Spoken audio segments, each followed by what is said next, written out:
ज्यावेळेला वसंतदादांनी जाळपोळ करून पेटावून दिली बामणे सारे पळून गेली सांगलीवर ही जाऊन जी गेली ती ही जनसंख्या एवढा वाईट आहे.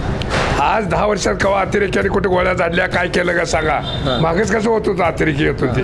तालुक्याचा याचा काय संबंध नाही. वरणच ती खाली जनतेपर्यंत ती पाजराला आली ना. असंतोष त्यामुळे निर्माण व्हायला लागला आहे. पण ती एवढा कोटीचा निधी आणला किंवा समाधान होतं आणलं चांगली गोष्ट आहे का. वाईट निधी आणला नाही असं कोण म्हणते. चांगलीच गोष्ट आहे. आजपर्यंतच्या आमदारामध्ये सगळ्यात जास्त निधी समाधान आणला मान्य आहे. समाधान अवताडे या आमदाराबद्दल कोणाचं बऱ्याच अंशी लोकांचं दुमत नाही. पण भाजप घरात राहून कशी कपटी मित्रापेक्षा दिलदार शत्रू म्हणत नाही का तशी मैत्री आहे पण चाकू घालणारी माणसं आहे ती. मंगळवेढा तालुक्याबद्दल काय तालुक्यातला आमदार असं वाटते दुसरं का मला जादा बोला येत नाही. कोण समाधान दादा काय त्याला 2 वर्ष आता निवडून आला आहे. एवढं का 2 वर्षात केले काम त्यानं केले. जनता ठरवणार आपण कोण तुम्ही काय ठरवलं. तुम्ही पण जनताच आहे की आता तसं नसते एकामुळं कुठं काय तुमच्या मनात काय आहे. आमच्या मनात महाविकास आघाडीकडे आमचा कल आहे. एकच बघा शरद पवारजी काय करतील ते. मग आज आमचा आवाज दिल्लीत जाऊन कोण जर कोटवाय असेल तर महाराष्ट्राला शरद पवार मागे दाता नाही कोण. शरद पवार गेला तर ते महाराष्ट्राचं नाव सुद्धा कोण दिल्लीत काढाय नाही. परिचारकांनी दिलं तर ते बी चांगलंच आहे पण त्याने पुन्हा उडी मारून जाऊ नये. नाहीतर कसं इकडे निवडून येतं तिकडे द्यायचं. आपण आता मतदान केली मागे बी उड्या मारून गेली सगळी. नाव तर सांगा. काय नाव सांगा सुद्धा पण तिकडे तालुक्यात राहू देतो आपण राज्याचं बोलू आपण. राज्यात सुद्धा नाही राज्यात नाही देशात सुद्धा काय नाही. राज्याचं बोलू आपण देशात राहू द्या. सर बघा पाहिजे MIDC सारख्या असं प्रश्न MIDC बी केली त्यात काय 50 सुद्धा लोकांना काम मिळालं नाही. सोलारचा एक मोठा प्रकल्प आणला ते कोणी आणला का ते शिंदे साहेबांना आणला म्हणतात. बरं म्हणजे खासदार त्यावेळेस होते शिंदे साहेब. सुशील कुमार शिंदे बरोबर आहे. एखाद्या बामणाला जाऊन कोणी सत्याग्रह खाल्ला का तुम्ही. भाजप सरकारने PM किसान योजना आणली लाडकी सारं आणलं म्हणजे कारभार केला मी कापड आणली काय सांगताय तुम्ही. मग याच्या अगोदर सरकारला का जमलं नाही. नाही काय जमलं नाही आणि मग मनाने सरकार चाललं का. निधी आणण्यात सध्याच्या आमदारांचा म्हणजे मोठा वाटा आहे. बरं का. मात्र काही जो या विधानसभा छंदा सोडत नाही ते आता हे सोडत नाही परिचारक पण तुम्ही काय सांगणार प्रचारक असो कोण बी असू द्या की फडणवीस ही भाजपला सोडत नाही. परिचारक सोडून जाणार नाहीत का भाजपला. कशाला जातल्या गेली ना 40 आणलेले गेले त्याचं तर काय घ्यायचं आहे.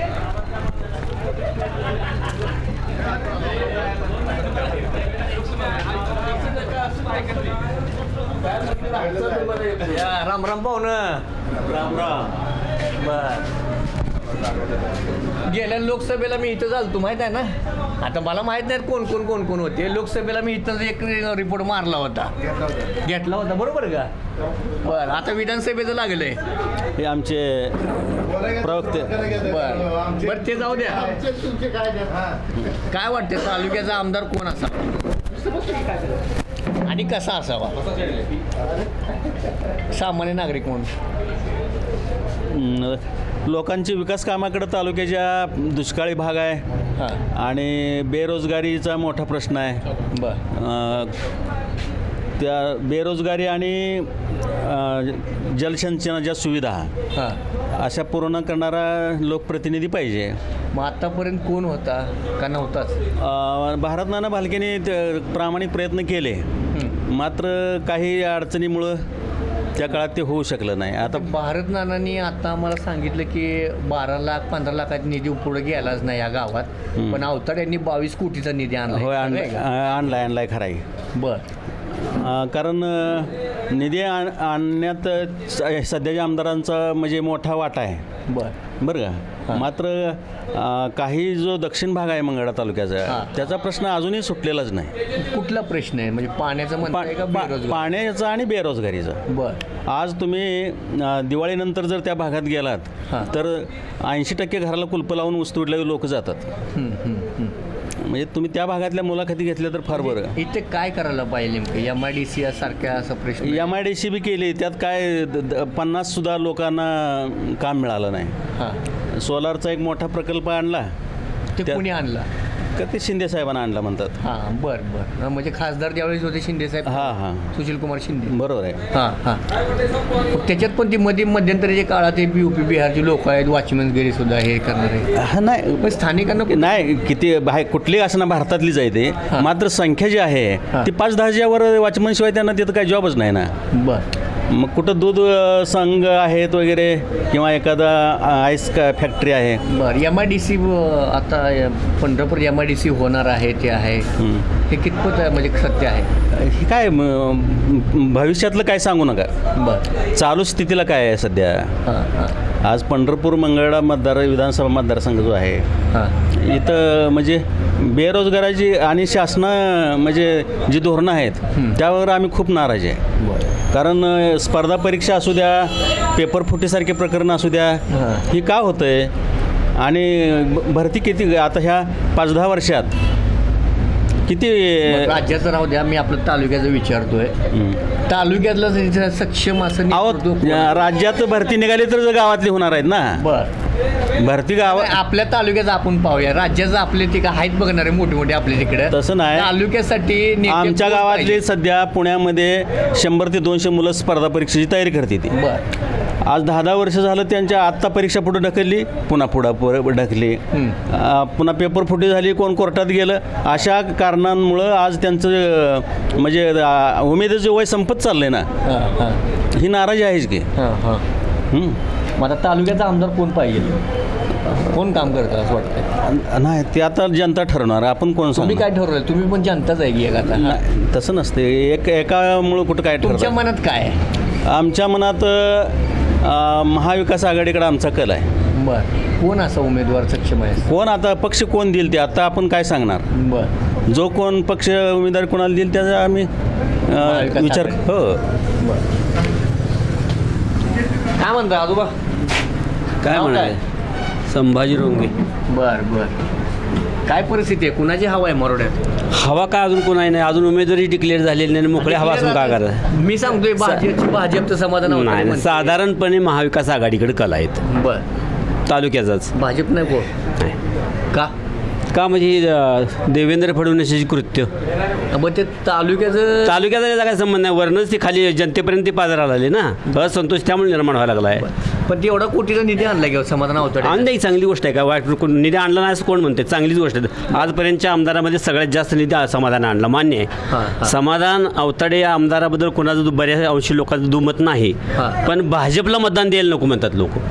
हां असं आहे म्हणजे फोडाफोडीचं राजकारण त्याच्यामुळे अजून दुसरं काय हे आणखी समस्या आहे त्याची बेरोजगारी म्हणा हे पाणीचा प्रश्न म्हणा. महाविकास आघाडीतनं कोण उभं राहावं असं वाटतं का आता बघूया काय होतंय ते फायनल वाटून काय करायचं हो.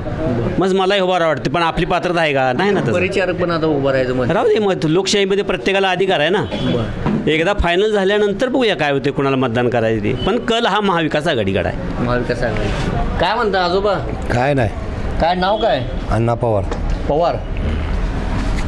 काय मंगळवेढा तालुक्याबद्दल काय तालुक्यातला आमदार असं वाटते दुसरं काय मला ज्यादा बोला येत नाही. कोण समाधान दादा काय त्याला 2 वर्ष आत्ता निवडून आला आहे एवढं काय 2 वर्षात केले काम त्यानं केले.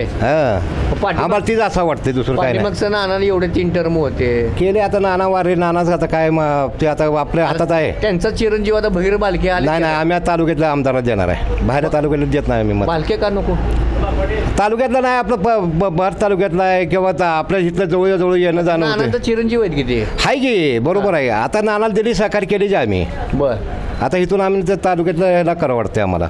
बरं मग हाही बदल होईल का काय बदल होते नशिबान काय व्हायची होते त्याचं काय हाही राहतील का अवताडे. मग आता कोणाला ठेवते त्याच्या नशिबात कसं आता लोक कलेवर असते आपल्यावर काय कल मग काय आपण अवताड्यावर मत देणार.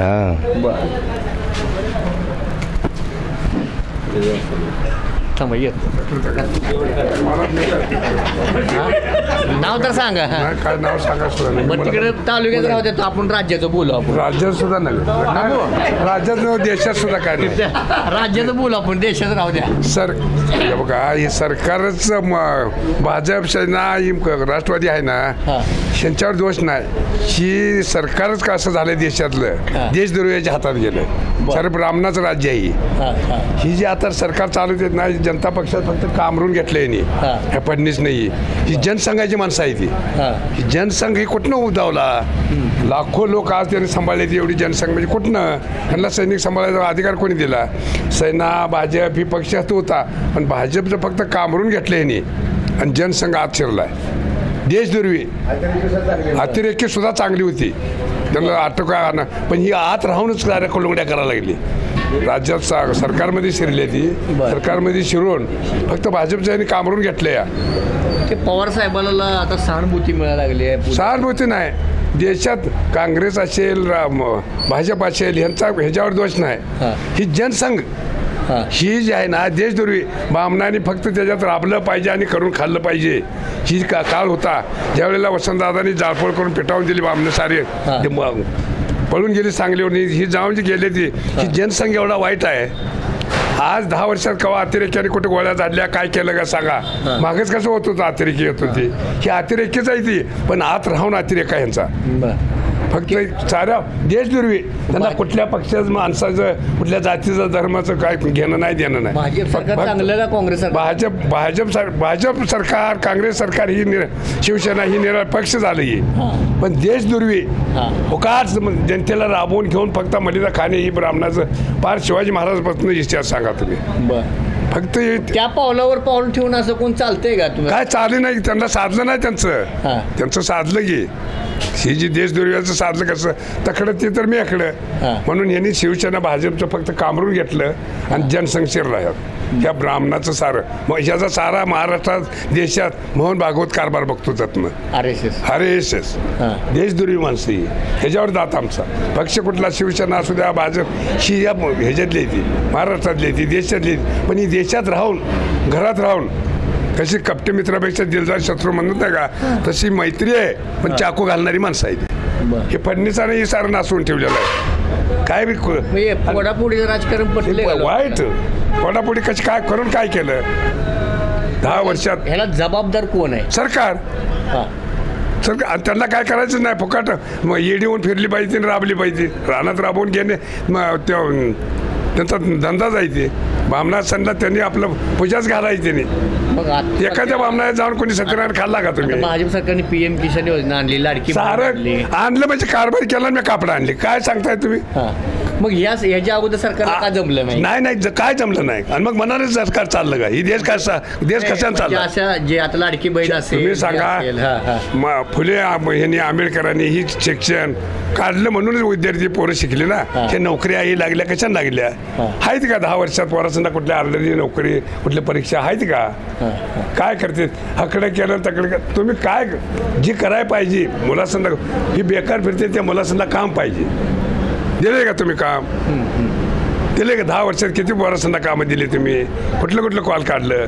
नोकरी नाही काय, धंदा नाही, काय नाही. फक्त ही ईडी राहिली पाहिजे, ती रानात गोरावून राबली पाहिजे आणि याने आपला मलिदा खाला पाहिजे. देवाची पूजा काढ. मूल जन्माला आलं तरी मी पंचकच बघायचं आणि मेल्यावर मी मुंडन करायचं त्यांच्या दारात आहे. त्यांच्यातलं कोण मेलेलं कोण बघत नाही. 3.5 वर्षात आता चांगले काम आहे. एवढं काम 22 कोटी निधीला हो, कामच करत असतो. कामाचा बाप आहे. तर गेलाय म्हणल्यावर कामच की मला कारभारी केलाय म्हणल्यावर मी बघितलंच पाहिजे. नाही तर जोड्यानं पेटवत ना घरात. मी या एका घराचा कुटुंबाचा प्रमुख आहे. ज्या त्या भावासंना मेंढक्याच्या गुरराख्याच्या चपल्या आणल्या म्हणजे काय उपकार केला असं नाही.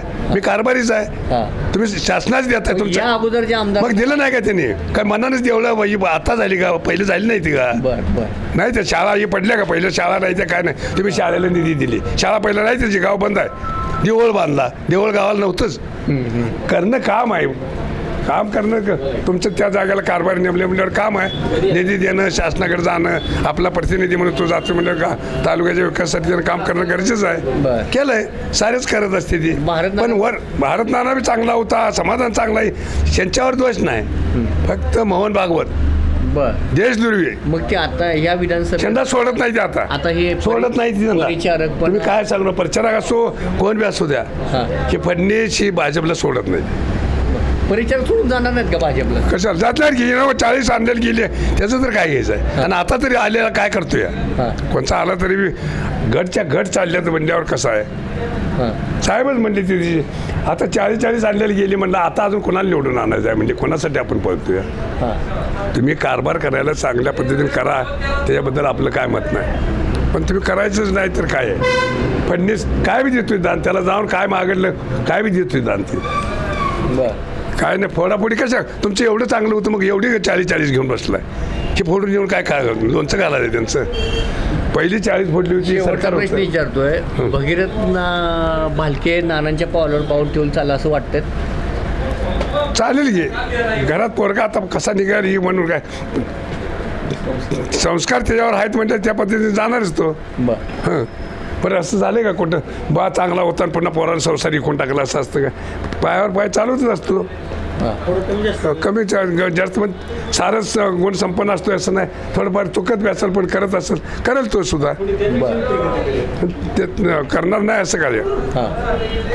एकच बघा शरद पवार जे काय करतील ते मग आज आमचा आवाज दिल्लीत जाऊन कोण जर कोटवाय असेल तर महाराष्ट्राला शरद पवार मागे दाता नाही कोण.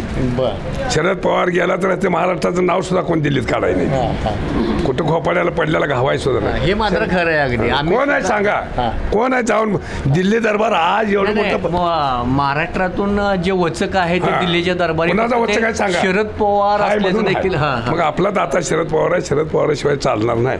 त्यानं सांगेल ते आपलं ऐकत राहणे. त्यांच्या पाठीमागं कोण आहे असं नाही आता की दिल्लीवर वचक होऊ शकेल. काय बसू ते सांगायची किती बी नेली ती पण आज पंतप्रधान असतील एवढा मंत्रिमंडळ आहे त्यांचा साता सत्ता आहे पण का बरं उठून उभा राहते त्याला. एक वचक आहे दिल्ली दरबारात वचक आहे. महाराष्ट्रात शिवाजी महाराजांचा दरबार होता पण शिवाजी महाराजांना गावलं नाही ना दिल्ली.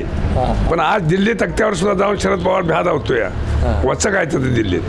म्हणून आम्ही शरद पवार या पाठीशी गंभीरपणे उभा राहणे एवढं काम आपलं कोणी बी देऊ द्या. तालुक्यात त्यांना झोंडा जरी आणून ठेवला तर त्याला मतदान करणार. शरद पवार हां शरद पवार. शरद पवारांची काय करेल त्याच्यावर आम्ही निर्णय घ्या.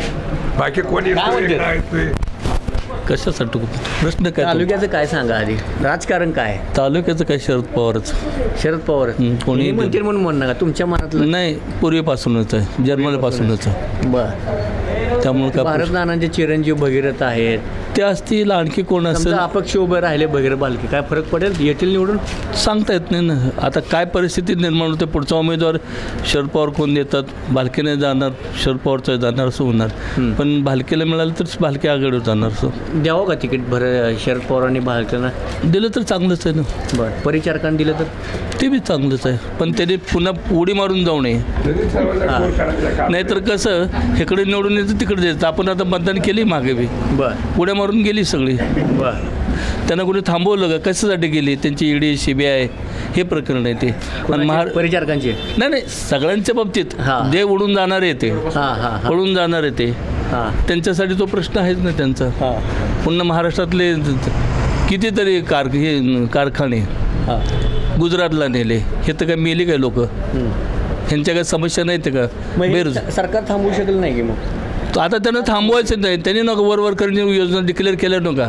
फक्त रस्त्याचा जर प्रश्न सोडला तर सगळ्याच अडचणी योजना एकही त्यांची आठवण ठेवण्यासारखी राहिली नाही.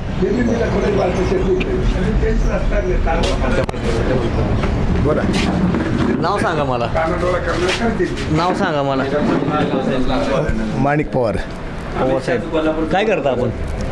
मी आता सेवानिवृत्त आहे. हां रिटायर कुठल्या खात्यात होतो? पंचायत समितीमध्ये आरोग्य विभागाकडे होतो. आरोग्य विभाग हे तुमचं आरोग्य विभागाचं काम कसं चालू आहे सरकारच्या माध्यमातून? आता सध्या जे चालू आहे ते काम नुसतं कागदावरती काम चालू आहे. मी ज्या वेळेला सेवेमध्ये होतो त्यावेळेला माझा कर्मचारी मी स्वतः प्रत्येकाच्या घरापर्यंत पोहोचत होतो. ती सध्याची वेळ नाही. नुसतं म्हणजे पॅशिव वर्क चालू आहे. आलेला पेशंट दवाखान्यामध्ये तपासणं आणि परत पेशंट माघारी पाठवणं. घरापर्यंतची सेवा आपली आता थांबलेली आहे सगळी. आणि जे काम चालू आहे ते आशा वर्कर अंगणवाडी ताई यांच्या माध्यमातून चालू आहे आणि त्यांची मात्र गळचिपी चालू आहे. 5,000 रुपये वाढवलेत की आता मानधन त्यांचं. अंगणवाडी ताईला प्राथमिक शिक्षक एवढा पगार पाहिजे असं माझं प्रामाणिक मत आहे. कारण तेवढे ते काम करतात, त्यांच्याकडे ते लहान मुलं, तुमच्याकडे तुमची घरची 2 मुलं सांभाळणं होत नाही, ते 30-30, 40-40 मुलं तिथं अंगणवाडीमध्ये सांभाळणं, त्यांचं संगोपन करणं, त्यांना शिक्षण देणं, ते काय सोपं काम नाही. तो प्राथमिक म्हणजे पाया येतो. त्या दृष्टीनं व्यवस्थित पगार दिला तर पुढचे कर्मचारीसुद्धा व्यवस्थित काम करत असतात. तशी त्यांचं नाही. आणि राहिल्या आशा वर्कर सध्या आरोग्याची सेवा करतात, ते आशा वर्कर करतात. त्यामुळं आशा वर्करांनासुद्धा चांगलं मानधन दिलं पाहिजे असं माझं प्रामाणिक मत आहे. तालुक्याच्या राजकारणाबाबत काय? तालुक्यामध्ये आघाडीचं सरकार पाहिजे असं वाटतं. महाविकास आघाडी. भाजप का नको? ना, भाजपाचं कारकिर्द तुम्ही ऐकले आता सगळी, ही फोडाफोडी, तोडातोडी, मराठा समाज, धनगर समाज यामध्ये भांडणं लावणं. आता जरांगे पाटील गेले वर्षी 1.5 वर्षी तिथं उपोषण करतात आणि त्याच्याच गावाजवळ परत धनगर समाजाला उपोषणाला बसवायचा. त्यांना मिळू नये अशी आमची अपेक्षाच नाही. धनगर समाजाला निवडणुकीत निश्चित चालणार. जरांगे पाटील 100% चालणार, म्हणजे 100% चालणार. हो. तालुक्याचा आमदार कोण असावा? भगीरथ भालके. हो. काय म्हणताय? कौन करता है अभी इधर सब लोग करते हैं. कौन है? कौन नेता कौन है? सभी नेता नहीं चाहिए. खाली मनोज जरांगे बस. अच्छा. काय मग कोण आता सगळेजण नेते भेटतात की जाऊन? आता कुणाला? जरांगेंना जाऊन भेटतात की? संध्याकाळी का दिवसा? दिवसा भेटते, कॅमेऱ्यावर दिसत नाहीत की. बर दिसते की आता तुमच्या आता कोण दिसलं तिकडे? आता जवळच्या आसपासले तर माड्याच्या तिकडे कोण उमेदवार असतील किंवा कोण दिसलं सांगा की मला. ते तिकडे अभिजित आणि तुम्ही आता एक विषय काढला, तुम्हाला नमो मोदीचे 2,000 मिळतात. कोणाचे? तुम्ही सांगितले की 2,000 नमोचे मिळतात. हा ते किसान. मी रोज 1 क्वार्टर दारू पितो, 100 रुपये माझा टॅक्स जातो. वर्षाचे माझा टॅक्स किती गेला आणि तुम्ही मला दिले किती, याचा हिशोब सांगा. तुम्ही सरकारला का भांडत नाही? मग तुम्ही हा प्रश्न विचारू नका ना लोकांना. हा तुम्ही सरकार दिले, उपकार केला असं सांगताय. 2,000 दिले, बहिणीला 1,500 दिले. मग या संदर्भात बहिणीला 1 तोळा सोनं घेतलं. या संदर्भात ऐकून घ्या, बहिणीला 1 तोळा सोनं घेतलं, 28% टॅक्स किती होतं तिचा, आणि तुम्ही देता किती? बर उपकार केला. मग तेच तुम्ही स्थानिक आमदार असतील याबाबत प्रश्न का मांडला नाही तुम्ही? कुणी गेला नाही मांडायला? सत्ताधारी आमदार आहेत, आम्ही मांडू शकत नाही. बर चर्चा येते सगळं. चर्चा आम्हाला बी येते तशी, मग आम्ही सांगू का? हा तालुक्याचं काय होईल गणित? कोण तालुक्याचं गणित? जरांगे फॅक्टर विथ आघाडी. बरं महाविकास आघाडी. हां